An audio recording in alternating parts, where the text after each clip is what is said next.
जय हिंद फ्रेंड्स। तो नेक्स्ट टॉपिक है डेक्लेरेशन ऑफ इमरजेंसी, आपातकाल की घोषणा।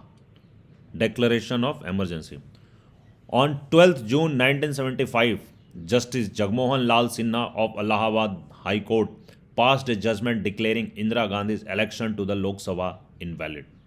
तो 12 जून 1975 के दिन क्या होता है, justice Jagmohan Lal Sinha Allahabad high court के जज होते हैं।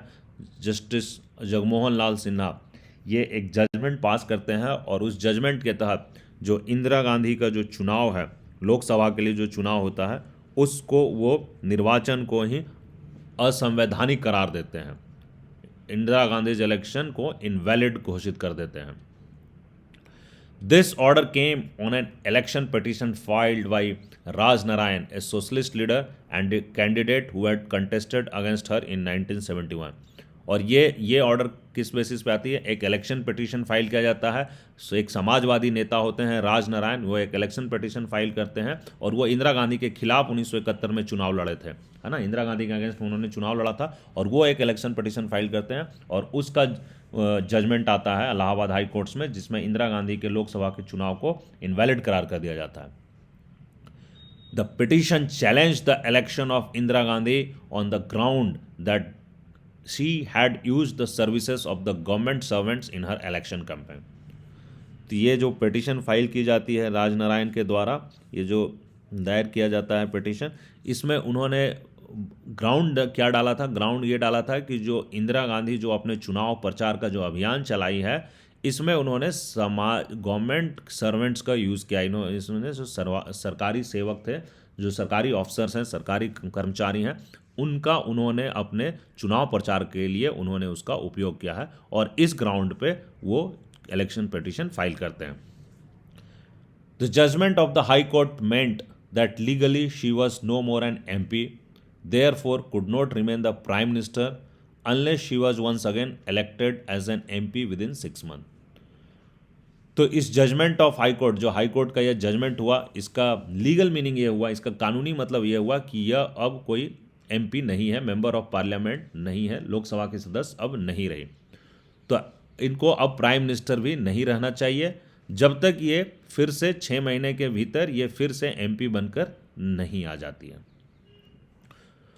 So on June 24, the Supreme Court granted her a partial stay on the High Court order. Till her appeal was decided, she could remain an MP but could not take part in the proceedings of the Lok Sabha। तो जून 24 को, है ना, उसी साल 24 जून, 12 दिन बाद supreme court एक stay लगा देती है। सुप्रीम कोर्ट ग्रांट करती है, एक पार्शियल स्टे करती है हाई कोर्ट के इस ऑर्डर के ऊपर, एक पार्शियल स्टे करती है कि जब तक उसका अपील का कोई डिसीजन नहीं जाता है सुप्रीम कोर्ट में, तब तक के लिए हाई कोर्ट के जो डिसीजन है, फैसले हैं, उस पर स्टे लग जाती है उसके ऑर्डर पे। और उस स्टे के हिसाब से she could remain an MP, वो एक लोकसभा की सदस्य तो रह सकती है, सांसद बनी रहेगी, लेकिन वो लोकसभा के कार्यवाही में भाग नहीं ले पाएगी। Could not take part in the proceedings of Lok Sabha, though she will remain an MP till the time appeal का जो ऑर्डर है वो सुप्रीम कोर्ट कोई वर्डिक्ट देती है। क्राइसिस एंड रेस्पॉन्स, तो संकट और फैसला, सरकार का फैसला। The stage was now set for a big political confrontation. देख रहे दोस्तों, काफ़ी इंटरेस्टिंग चल रहा है ना, अंदर से एक्साइटमेंट है। एक बड़े राजनीतिक संघर्ष के लिए अब मैदान तैयार हो चुका था। The opposition political parties led by Jayaprakash Narayan pressed for Indira Gandhi's resignation and organized a massive demonstration in Delhi's Ramlila grounds on 25 June 1975। तो नेक्स्ट डे, 25 जून 1975 को दिल्ली के रामलीला मैदान में एक विशाल प्रदर्शन किया जाता है, मैसिव डेमोन्स्ट्रेशन, है ना, इन रामलीला ग्राउंड। और उस प्रदर्शन में क्या है, जयप्रकाश नारायण ने इंदिरा गांधी के इस्तीफे की मांग की। So resignation of Indira Gandhi, ये मांग थी। Jayaprakash announced a nationwide satyagraha for her resignation and asked the army, the police and government employees not to obey illegal and immoral orders. थोड़ा ये खतरनाक हो गया दोस्तों, इन्होंने राष्ट्रव्यापी सत्याग्रह की, नेशन वाइड सत्याग्रह का उन्होंने घोषणा किया कि उन इंदिरा गांधी को रिज़ाइन करना है, और उसके इंदिरा गांधी के रिजाइग्नेशन के लिए, इंदिरा गांधी के इस्तीफे का मांग के लिए उन्होंने राष्ट्रव्यापी सत्याग्रह की घोषणा की। और जेपी ने कहा कि जो सेना है, जो पुलिस है और जो सरकारी कर्मचारियों हैं, इनसे आह्वान किया कि वो सरकार के अनैतिक और असंवैधानिक, इलीगल एंड इमोरल ऑर्डर्स को नहीं फॉलो करे। सो ask the army, the police and the government employees not to obey illegal and immoral orders. This too, this too threatened to bring the activities of the ground to stand still. तो इससे भी सरकारी कामकाज के ठप हो जाने का अंदेशा पैदा हो गया। ऑफ कोर्स जब अगर आर्मी, पुलिस और सरकारी कर्मचारी काम नहीं करेंगे तो सरकार तो ठप ही हो जाएगी।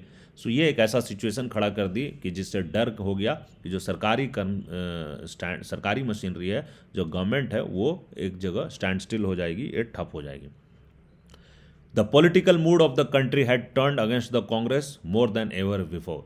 तो जो जनता का जो मूड था, है ना, पूरे देश में, और जो राजनीतिक मूड है ना, वो पूरे देश में राजनीतिक मिजाज अब कांग्रेस के खिलाफ हो चुका था। आज तक इतना कांग्रेस का विरोध कभी नहीं था जितना अभी हो गया। The response of the government was to declare a state of emergency. तो सरकार ने इन घटनाओं के मद्देनजर क्या जवाब दिया? सरकार ने आपातकाल की घोषणा कर दी। On 25 June 1975 the government declared that there was a threat of internal disturbances and therefore it invoked article 352 of the constitution. तो 25 जून 1975 को, है ना, जिस दिन ये इधर सत्याग्रह की मांग हो रही है, 25 जून 1975 को, उसी दिन सरकार ने घोषणा किया कि जो थ्रेट, सरकारी व्यवस्था है, उसको थ्रेट है इंटरनल डिस्टर्बेंसेस से, है ना। और उन्होंने आर्टिकल 352 के तहत, आर्टिकल अनुच्छेद 352 के तहत इमरजेंसी, आपातकाल घोषणा करेगी, है ना। किस ग्राउंड पे हुआ जा रहा है? कि देश में अंदरूनी गड़बड़ी की आशंका, इंटरनल डिस्टर्बेंसेस के आधार पर। So under the provision of this article the government could declare a state of emergency on grounds of external threat और a threat of internal disturbances.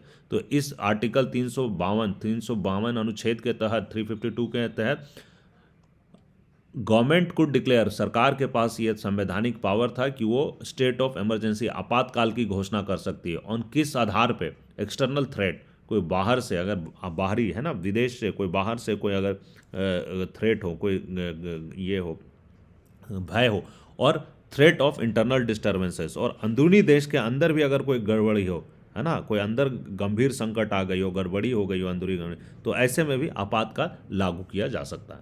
So the government decided that a grave crisis has a reason which made the proclamation of a state of emergency necessary। तो सरकार ने ऐसा decision लिया, सरकार ऐसा decide करती है कि एक ऐसी संकट वाली स्थिति, एक घोर संकट वाली स्थिति आ चुकी है, और जहां पे स्टेट ऑफ इमरजेंसी, आपातकाल घोषणा करना जरूरी है। Technically speaking this was within the powers of the government, for our constitution provides for some special powers to the government once an emergency is declared. तो अगर आप तकनीकी रूप से देखेंगे तो ऐसा करना कानूनी रूप से ये सही था, ये कॉन्स्टिट्यूशनल सही था, अगर टेक्निकली आप देखेंगे तो, है ना। This was within the powers of the government, क्योंकि आर्टिकल 352 में है, इंटरनल डिस्टर्बेंसेस के आधार पे भी सरकार ऐसा घोषणा कर सकती थी, है ना। तो ये उस बेसिस पे सरकार को घोषणा करने का इसमें पावर था। Technically this is within the powers of the government, because our constitution provide कि some special powers to the government, हमारा संविधान हमारे सरकार को स्पेशल प्रोविजंस देता है, स्पेशल पावर देता है, और जब इमरजेंसी की, जब आपातकाल की घोषणा हो जाती है। Once an emergency is proclaimed the federal distribution of powers remains practically suspended and all the powers are concentrated in the hands of the union government. अब आता है इंटरेस्टिंग चीजें कि एक बार आपातकाल की घोषणा हो जाती है तो उसके बाद आपातकाल के घोषणा के साथ ही जो शक्तियों के बंटवारे का जो संघीय ढांचा है, जो फेडरल डिस्ट्रीब्यूशन ऑफ पावर्स है, वो सारी चीज़ें निष्प्रभावी हो जाती है, सस्पेंडेड हो जाती है, एंड सारी शक्तियां केंद्र सरकार के हाथ में चली आती है। Secondly, the government also gets the power to curtail or restrict all or any of the fundamental rights during the emergency. तो इसके साथ दूसरी बात क्या होती है कि सरकार ऐसी स्थिति में चाहे तो किसी एक अथवा सभी मौलिक अधिकारों पर रोक लगा सकती है. कर्टेल और रेस्ट्रिक्ट ऑल और any fundamental rights. From the wording of the provisions of the constitution, है ना, it is clear that emergency is seen as an extraordinary condition in which normal democratic politics cannot function.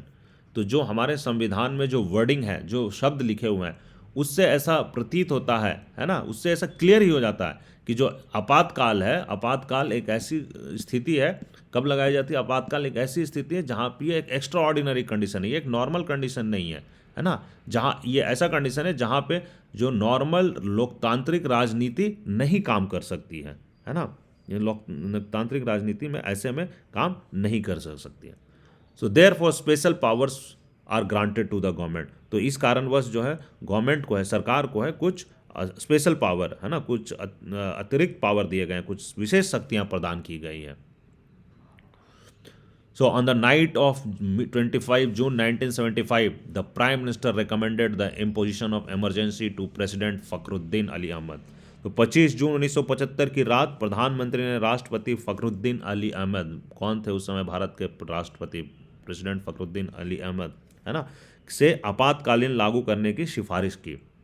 He issued the proclamation immediately, और राष्ट्रपति ने तुरंत यह उद्घोषणा कर दी. After midnight, the electricity to all major newspaper offices was disconnected. तो आधी रात के बाद सभी अखबार, बड़े अखबारों के दफ्तर की बिजली काट दी गई. Newspaper offices was disconnected. In the early morning, a large number of leaders and workers of the opposition parties were arrested. और सुबह सुबह ही, है ना, बड़े पैमाने पे विपक्ष के जो नेतागण थे उनको अरेस्ट कर लिया गया. The cabinet was informed about it at a special meeting at 6 a.m. on 26 after all this had taken place. तो जो कैबिनेट है, मंत्रिमंडल है, उसको यह सूचना 26 जून को दी गई सुबह सुबह 6 बजे, आफ्टर ये सारा घटनाक्रम हो गया, जब इमरजेंसी प्रोक्लेमेशन हो गई, राष्ट्रपति ने घोषणा कर दिया, न्यूज़पेपर ऑफिसेस में इलेक्ट्रिसिटी बंद हो गई, लीडर्स एंड वर्कर्स ऑफ विपक्षी दल अरेस्ट कर लिए गए. इसके बाद कैबिनेट को मंत्रिमंडल में सुबह 6 बजे 26 जून को ये बात रखी जाती, बताई जाती है एक स्पेशल मीटिंग में.